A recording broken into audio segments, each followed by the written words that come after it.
જય માતાજી મિત્રો, સ્વાગત છે તમારું અમારી વીએસ સરકાર ચેનલમાં। તો આજે આપણે વાત કરવાના છીએ ભુવાએ ખોડિયારમાંનું મંદિર તોડીને નદીમાં ફેંક્યું।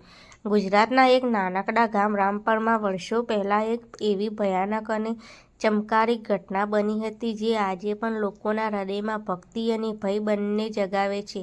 આ કહાની છે માં ખોડિયારની શક્તિ, ભક્તોની શ્રદ્ધા અને એક અહંકારી ભુવાની અંતની। રામપર ગામ નદીના કિનારે આવેલું સુંદર ગામ હતું। ગામમાં હરિયાળી, શાંતિ અને ભક્તિનું વાતાવરણ હતું। ગામના મધ્યમાં એક પ્રાચીન મંદિર હતું, માં ખોડિયારનું મંદિર। આ મંદિર માત્ર પથ્થરનું ન હતું, પણ ગામની આત્મા હતું। દરેક સવાર અને સાંજ ત્યાં આરતી થતી, ભક્તો દીવો પ્રગટાવતા અને માની કૃપા માંગતા। પણ એક દિવસ આ શાંતિને કોઈની નજર લાગી, ભુવાનું આગમન। એક દિવસ ગામમાં એક અજાણ્યો માણસ આવ્યો, લોકો તેને ભુવો કહેવા લાગ્યા। તે કાળા કપડાં પહેરતો, ગળામાં અજીબ માળા પહેરતો અને આંખોમાં અહંકાર ઝળકતો હતો। શરૂઆતમાં લોકો તેને સામાન્ય સાધુ સમજીને માન આપતા, પણ ધીમે ધીમે તેની હકીકત બહાર આવવા લાગી। ભુવો કહેતો, મારી શક્તિ માં ખોડિયાર કરતાં પણ મોટી છે। ગામના લોકો આ સાંભળીને ગુસ્સે થયા, પણ ડરને લીધે કંઈક બોલ્યા નહીં। અહંકારનો ઓસારો। એક દિવસ ભુવો ગામના ચોરાહે ઊભો રહીને બોલ્યો, આ મંદિર ખોટું છે, આમાં કોઈ શક્તિ નથી। જો હિંમત હોય તો હું આજે આ મંદિરને તોડી નાખીશ। આ સાંભળીને બધા ગામવાળા હમચમચી ગયા। ગામના વૃદ્ધ ભક્ત ધીરુકાકા આગળ આવ્યા અને કહ્યું, બેટા, મા સાથે રખમણા ન કર, માં ખોડિયાર જીવિત શક્તિ છે। પણ ભુવો હસ્યો, હું જોઈશ કે કેટલી શક્તિ છે। મંદિરનો વિનાશ। રાત્રે જ્યારે ગામ સૂતું હતું, ભુવો મંદિર પાસે ગયો। તેના હાથમાં લોખંડનો હથોડો હતો। તેણે માની મૂર્તિ પર પ્રહાર કરવાનું શરૂ કર્યું, ઠાક ઠાક ઠાક। દરેક પ્રહાર સાથે મંદિરની દિવાલો કંપી ઉઠી।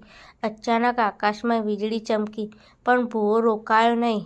તે મૂર્તિને તોડી નાખી અને ટુકડાઓ ભેગા કરીને નદીમાં ફેંકી દીધા।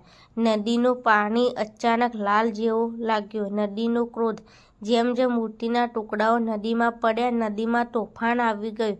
પાણી ઉછળવા લાગ્યું, પવન ગરજવા લાગ્યો। ભુવો હસતો રહ્યો, જુઓ, કંઈ થયું નથી।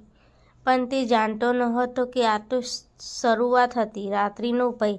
તે રાત્રે આખું ગામ અજીબ અવાજોથી ગુંજી ઉઠ્યું। કોઈએ નદીમાંથી સ્ત્રીના રડવાનો અવાજ સંભળાયો, કોઈને મંદિર પાસે ઘંટ વાગતી લાગતી હોય। ધીરુકાકાએ કહ્યું, માં ગુસ્સે છે। ચમત્કારનો આરંભ। બીજા દિવસે સવારે ગામના લોકો નદી પાસે ગયા। તેમણે જોયું કે જ્યાં મૂર્તિના ટુકડાઓ ફેંક્યા હતા, ત્યાં પાણીમાંથી અજવાળું નીકળતું હતું અને અચાનક નદીમાંથી એક વિશાળ સાપ બહાર આવ્યો। તેના માથે તેજ હતું અને તેની આંખોમાં આગ જેવી ચમક હતી। ગામવાળાઓ બોલ્યા, આ તો માનો સંકેત છે, ભુવાનો દંડ। તે જ સમયે ભુવો ત્યાં આવ્યો। તે હસ્યો, આ બધું મારો ભ્રમ છે। પણ સાપ તેની તરફ આગળ વધ્યો। ભુવો ભાગવાનો પ્રયત્ન કર્યો, પણ તેના પગ જમીન સાથે ચોંટી ગયા। સાપ તેની આસપાસ ફર્યો અને જોરથી ફૂંકાર મારી ભુવો ચીસ પાડી, મને બચાવો। પણ હવે મોડું થઈ ગયું હતું। એક જ ક્ષણે તે જમીન પર પડી ગયો, બેભાન। માનો ચમત્કાર। જેમ જેમ ભુવો પડ્યો, નદીનું પાણી શાંત થઈ ગયું અને લોકોના આશ્ચર્ય માટે નદીમાંથી માં ખોડિયારની મૂર્તિ ફરી બહાર આવી, સંપૂર્ણ સ્વરૂપમાં। કોઈ નુકસાન નહીં, વધુ તેજસ્વી। ગામવાળાઓ ખુશીથી ઝૂમી ઉઠ્યા, જય માં ખોડિયાર। ભુવાનો ક્રોધ અને બદલો। એક રાત્રે ભુવો જંગલ તરફ ગયો। ત્યાં એક જૂની તાંત્રિક જગ્યા હતી, જ્યાં વર્ષો પહેલાં એક કાળો તાંત્રિક રહેતો હતો। ભુવો ત્યાં દીવો પ્રગટાવીને બોલ્યો, મારે માં સામે બદલો લેવો છે। મને એવી શક્તિ આપો કે હું શક્તિને હરાવી શકું। અચાનક જંગલમાં પવન જોરથી ફૂંકાવા લાગ્યો અને પાન ખખડવા લાગ્યા અને એક કર્કશ અવાજ આવ્યો, તું મારા સામે લડવા માંગે છે તો તારે પોતાનું માનત્વ છોડવું પડશે। ભુવો થોડી ક્ષણે માટે ડરી ગયો, પણ પછી તેણે કહ્યું, હા, મને કોઈ ભય નથી। તે ક્ષણે જ જમીન ધ્રુજવા લાગી। ભુવાના શરીરમાંથી કાળા ધુમાડા જેવી ઉર્જા નીકળવા લાગી।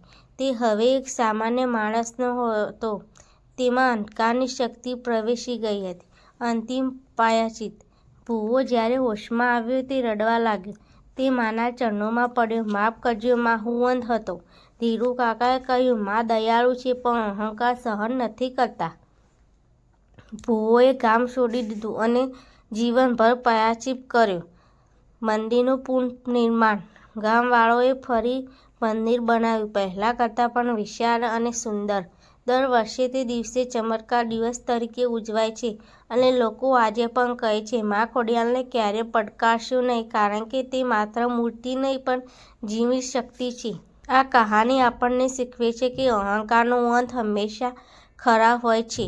ભક્તિમાં શક્તિ છે. દેવીઓ સાથે રખામણ નહીં કરવું. સત્ય અને શ્રદ્ધા હંમેશા જીતે છે. જય માતાજી મિત્રો, અમારો વિડીયો ગમ્યો તો વિડીયોને લાઇક, શેર અને ચેનલને સબસ્ક્રાઈબ કરવાનું ભૂલતા નહીં.